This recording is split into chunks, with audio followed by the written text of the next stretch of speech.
is like, one, you don't need two homes. Two, you don't need, homes that are that expensive. Three, it's just cheaper to rent, because when you start parking into a home that you're living, it's not really an investment anymore. You're living. You can say whatever the gains are, it doesn't matter. You're still living in that. So you're not realizing the gains. While on the flip side, just putting it in the S&P, let's say it clocks 9% a year compounded, it's just better because you can take the gains and start living off a portion of it. Welcome to the show. I'm Andy Hagens, and today I'm taking you inside the family office of my friend, Neil Patel, who is 37 years old. And if you're watching or listening to this, you may wonder, how does a 37-year-old have his own family office? And Neil, normally I ask guests to introduce themselves, but I'm not going to do that. I'm going to introduce you myself because I love this intro that I wrote out in my notes. Neil Patel is a New York Times best-selling author. The Wall Street Journal calls him a top influencer on the web. Forbes says he's one of the top 10 marketers, and Entrepreneur Magazine said he created one of the 100 most brilliant companies. I'm not done. Neil was recognized as a top 100 entrepreneur under the age of 30 by President Obama and a top 100 entrepreneur under the age of 35 by the United Nations. Neil, that's got to be an all-time best introduction on my show. Welcome to the show. Thanks for having me. I just had to read that. And to let my listeners and viewers in on this, I met Neil, I want to say it was back in 2006. So yeah, maybe like that at a conference. Yeah, we're dating both of ourselves here. I'm thinking, how old was I then? I was 23 or 24, and you're a couple years younger than me.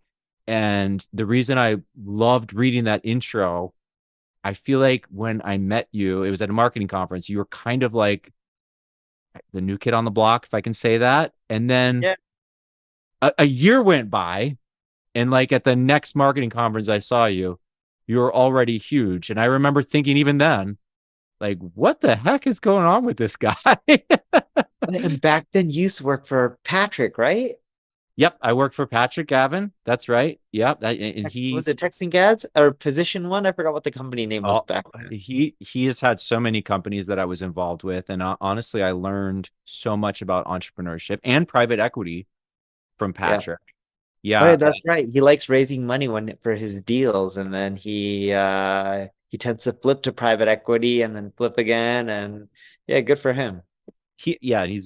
Patrick is, for me, was a great role model, and I learned a lot from him implicitly just by watching. I've also learned a lot from you, Neil. Like, as we discussed before I clicked record, I stalk you on social media just because I want to kind of soak up, how you do things. I think that's sometimes the best way to learn. Like, you can Google how to do marketing, and get tips, but you can also just watch people that do it well and like see what kind of content marketing they do. How did you get your start though? So that we're going backwards now. Yeah. Back to the beginning. Walk us through those first couple of years of your career. So my first couple of years of career, and similar to you, I started really young.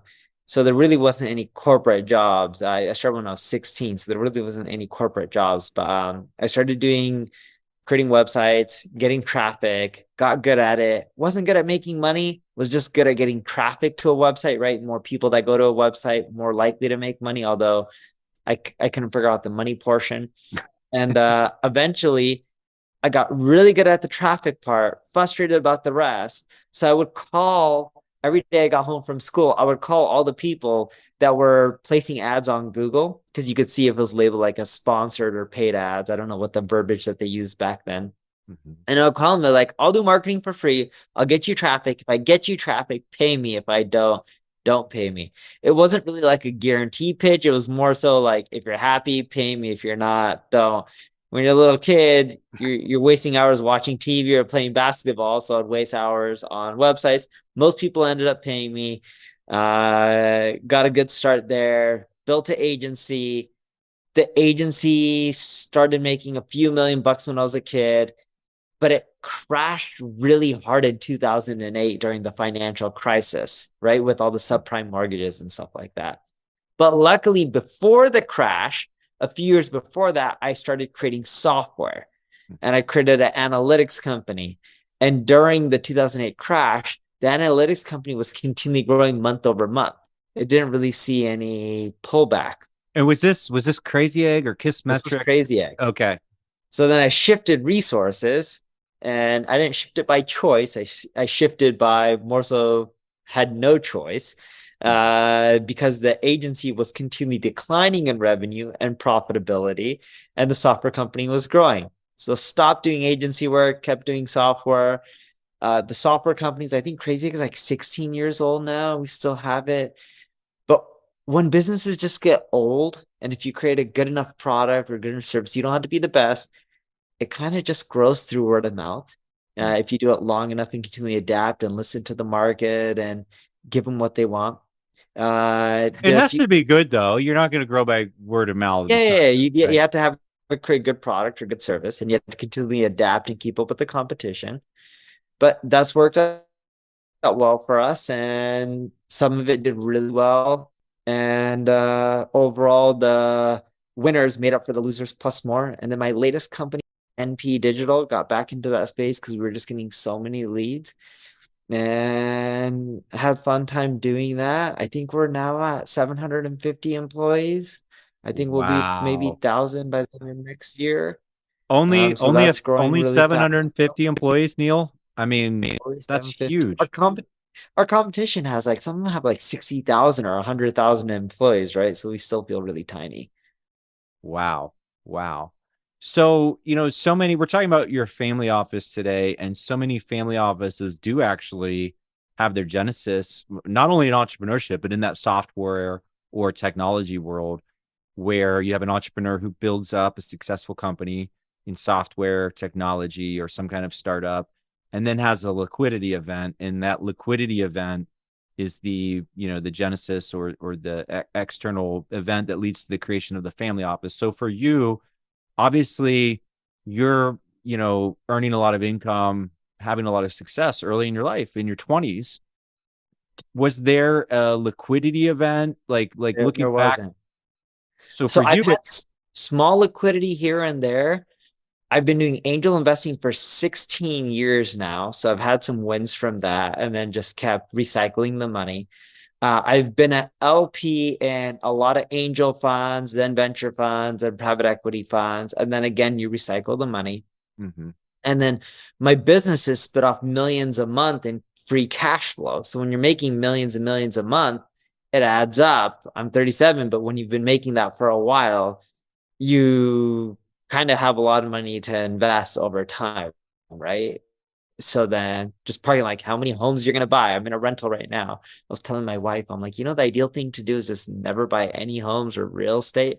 Um, we do have homes, but I don't know how much we have in homes, but let's call it 20 to $30 million liquid in real estate, right? That is our equity value cash in real estate, and bought it all recently. So it's pretty much cash. There's no gains really. Um, but I was telling my wife, I'm like, renting a house for 20, 30 grand a month, whatever you want, is so much cheaper than just buying. Because even if you make 10, 15% on the money, rent doesn't cost that much. And everyone's like, oh, your home and real estate goes up in value over time. And I'm like, I made more money in the stock market or angel investments and entrepreneurship than I ever have in real estate. And I've done quite a bit of real estate. I just hate it as an investment class. It's illiquid, it's a pain to manage, and the returns suck compared to a lot of the other asset classes, but it is steady. Yeah, and well, Neil, I'm not gonna. It's hard to argue with a guy who says that I'm earning several million a month and I have trouble deploying it fast. Now, hard to argue with that, but I would say real estate, I think, can be a good investment. But what you're pointing out, well, the difference between I'm buying homes for myself and treating those as an investment Bingo. versus I'm investing as an LP or co-GP or whatever in an external fund. It's a fundamentally different animal, right? It is, and it's how do you put a price tag on having a home that you like, right? And the reason I don't know how much I've put in a home is we're building a home here in Vegas, hence I'm in a rental. It's almost done. And then we're building one in Beverly Hills. And I don't really know how much money I'm in because every month you get bills and then you just pay your bills, right? I have a rough ballpark, but either way, I look at it and it's like, one, you don't need two homes. Two, you don't need homes that are that expensive. Three, it's just cheaper to rent because when you start parking into a home that you're living, it's not really an investment anymore. You're living. You can say whatever the gains are, it doesn't matter. You're still living in that. So you're not realizing the gains. While on the flip side, just putting it in the S&P, let's say it clocks 9% a year compounded, it's just better because you can take the gains and start living off a portion of it versus having your money tied up in real estate. I could also start getting mortgages and stuff like that, although the rates are really expensive right now. But just not a fan of real estate for living in and buying it. I don't mind real estate as an investment class. Still not, I still don't prefer it. I still prefer tech. Like a great example is we bought a business last year in February for 8.6. Right now, conservatively, made some changes to it, added it into one of my businesses as a tuck in. And I probably were conservatively in this bad market 20. So like I look Oh, at that as like I'm not going to make those kind of returns on real estate, right? But we've been able to rinse and repeat tuck-ins, investments, and stuff like that when we have expertise.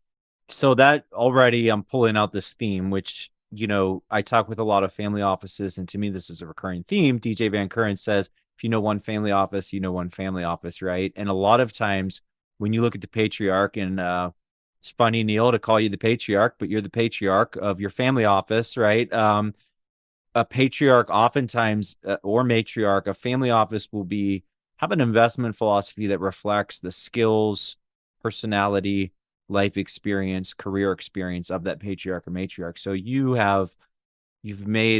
generated enormous income and enormous success in marketing and technology. So it sounds to me like that's kind of a theme in your family office then, and why wouldn't it be? Because you have expertise, you have access to deal flow, you have connections and insights in those sectors, right? That's right. I literally invest in what I know. Like a great example of this is my buddy Andy. He created a venture fund called Unlock, I think Venture Partners. I call it the Andy Liu Fund. I don't really know the fund name. I think it's Unlock.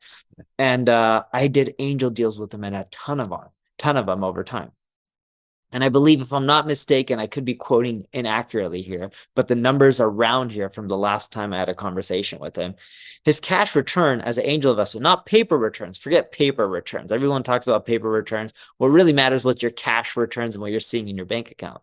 And it takes a while with angel investing, but it's around 40% a year, which was amazing. Even if you drop it down, let's say he's not having as good of a year and it's dropped down the average to 30, right? So I think he did like something like 90 plus deals. I was co-investing in a lot of the deals. I don't know how many, but let's take a guess around maybe 10 deals. And I had good track record with him doing the diligence and him hitting me up, be like, hey, Neil, do you want to put it in a check? And I'm like, yeah, that sounds good. Right. And that's typically what I look for because I don't want to go through the legal docs or anything like that. You want someone else to lead and figure out the deals, and you just want to ride along ride along the journey with them Mm-hmm. and give them checks. And I look for people with really amazing track records because then, you don't really have much to lose there. And yeah, maybe not every single deal works out. Some work, some don't, but it's a numbers game. And I did really well with my angel investments with him. And then he was just like, yeah, I'm going to do a fund. And I was like, yeah, sounds good. I'm in. And I don't know what I put into very first fund. This was a long time ago, maybe like 250 grand. It was a small fund, so I couldn't put in too much. I could have, but typically as an investor, you don't want to be a really big portion of someone's capital, right? You don't want to be the sole person. You want them to have money from a lot of people. And then his second fund, it grew a little bit in size. It was still small. I think I put in $1 million in his second fund. But yeah, he's done a really good job. And I just look for people who have continually done really, really well. And I just keep betting on the same person over and over again. Yeah, that makes sense. I mean, it's another theme from the family office world, and regardless of sector or area of focus, whether it's real estate, venture capital, private equity, you know, family offices, they like long-term partners. They're very collaborative. At some point, an issue, if you can call it an issue, it's not a problem, but an issue is you need to start recycling capital. And we'll get to that later, Neil. But I kind of want to rewind a little bit So you're in this ramp up in your 20s.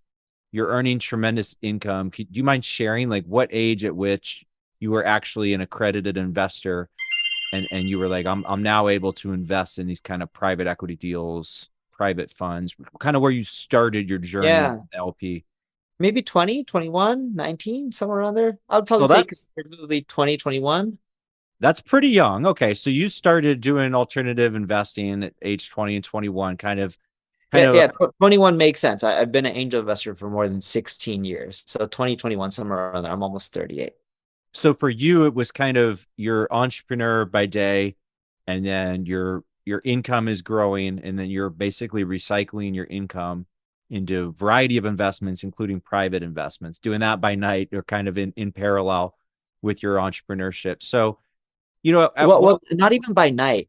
Here was the key to my success as an alternative investor. I still spent almost all my time as an entrepreneur. So many of my friends are entrepreneurs who are older than me, right? Like we both know Patrick Gavin. He's older. Now, I've never done a deal with him, but they're like that age. I don't know how old Patrick is, but I'm guessing he's at least 10 years older than us, right? Oh, maybe five, maybe five. He just has he looks very wise and distinguished, but he's a young guy. Okay. So most of my friends, and I haven't seen him in a very, He's very got long. it. You know what, Neil? He's got a great beard. I think maybe just having a great beard makes you look, but no, I think Pat is maybe 3 or 4 years older than me, so 5 or 6 years older than you. But I get it, So and yeah, but most of my friends are like in that 50 plus range, okay, right?